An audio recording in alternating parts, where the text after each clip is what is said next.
So this is the breaking news coming in from the violence-hit state of Manipur, when all Congress MLAs have offered to resign as the violence is at peak yet again in Manipur.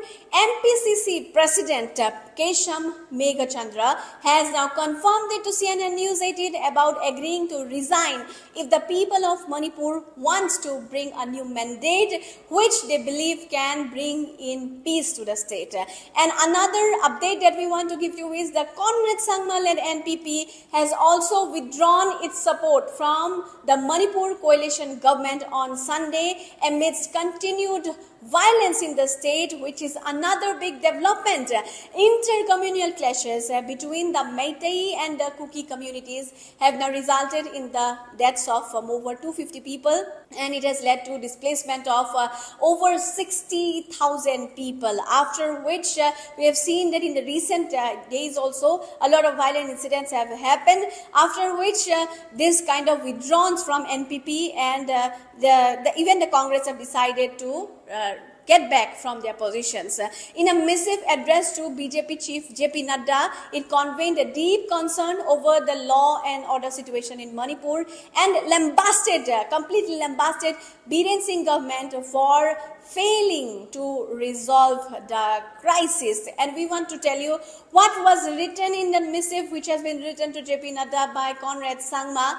He has written, "We strongly feel that Manipur state government under the leadership of Sri Biren Singh has completely failed to resolve the crisis and restore normalcy. And keeping the current situation in mind, the National People's Party has decided to withdraw its support from Biren Singh-led government in the state of Manipur with immediate effect." This was written by Conrad Sangma to JP Nadda already before taking back their support from the government. And let me tell you, Manipur has now become divided into two ethnic enclaves.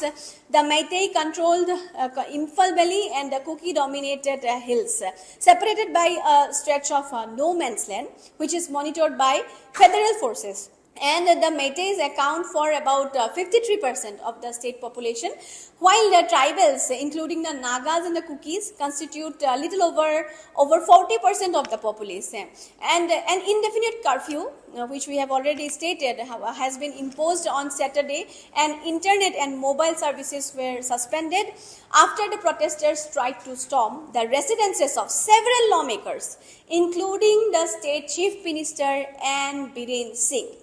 Police have already arrested 23 people in this connection with the incident on Sunday, while hundreds defied the curfew to hold demonstrations against this recent spurt of violence. So that is what is coming in lately from the violence-hit state of Manipur.